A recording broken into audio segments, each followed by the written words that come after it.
Happy Martin Luther King Jr. Day, everybody.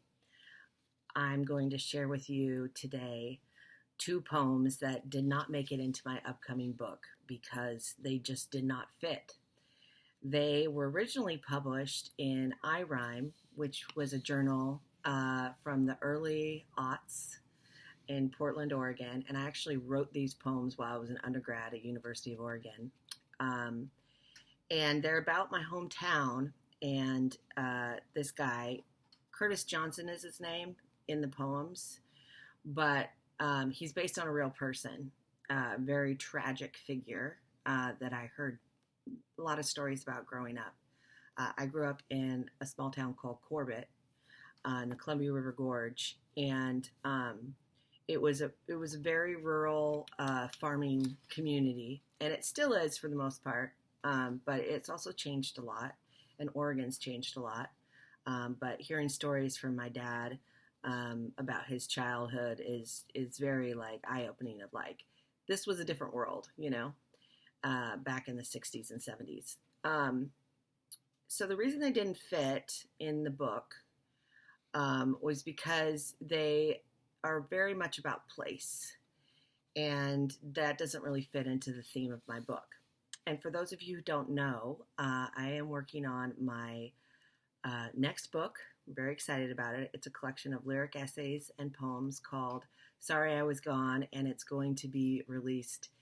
The official publication date is November 2nd, but I'm going to be doing a Kickstarter for it in April, and I've got a lot of cool projects associated with it. So this poem is called Corbett, a poem by Curtis Johnson. So this is in his voice. Down by the river, under the bridge, someone came running along and painted over our Metallica and wrote Pink Floyd. I know, because it's the same color paint. One time, a man stopped and asked the way to Hood River. I just said, look at the trees, they grow east. Because of the wind, they're all broken on the same side. He thought that was funny. Me and Jim used to throw down old bones just to see the cracks come up and just to see which way they pointed. It was like a Dolly Parton song like the ones my grandma used to play, or maybe the playground. They tied up the prom queen there as part of a joke, her dress the color of the sunset. You have to watch out for the nettles going down near the tunnel, and there is always some song playing on the radio about getting out of town. I think that's the closest to a Bruce Springsteen song I've ever written in a poem form. So this is called We Did What We Could. And this is written in my voice, apparently, or some narrator's voice, not Curtis Johnson's voice. It was his 21st birthday that killed Curtis Johnson. He had never been fascinated by death, but it seems that death was fascinated with him. It followed him soft-footed through the woods, into clearings littered up with shot-up beer cans.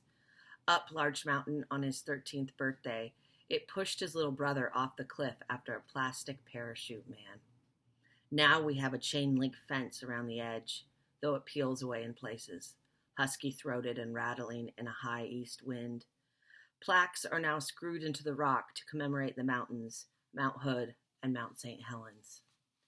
4 years later, on his 17th birthday, driving home from a party, Death jumped out big-eyed onto the road, and Curtis Johnson's best friend took the truck's wound, and he took the deer's spindly confusion, its joints catapulting in perverse directions. He took them all, but Curtis walked away clean. He walked away clean, we all said, as he moved through life transparent, bleached and starched, worn thin like the story he heard, retold again and again, worn thin like death's own garment. Now we have a yellow light blinking bright, a turn lane, a large floodlight outside the tavern, a guardrail with white reflectors, and green road signs with arrows pointing the right way. But it was his 21st birthday that killed Curtis Johnson. His mother walking into the laundry room and noticing the view of Mount Hood interrupted, hemmed by the thick shadow of his body against the window, dropped her windsock and bag of birdseed on the floor. We don't know why. It's random.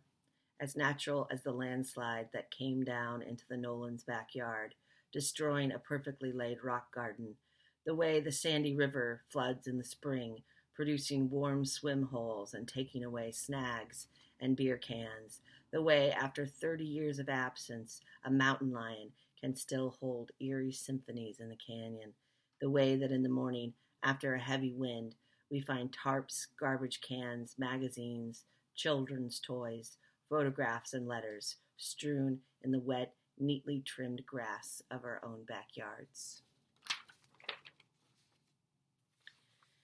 So that's that. I think at some point I do want to write a book all about Corbett, and very place-based book, but I just need to keep collecting those pieces and putting them together. I am working on getting to my $750 a month goal this month on Patreon. If you are not subscribed, visit patreon.com/Martha Grover. You can get, for $1 a month, you can get access to everything I post on there. For $5 a month, you get my zine every time it comes out, and the rewards just get better from there. So sorry this is shaky and not very professional, but that's me.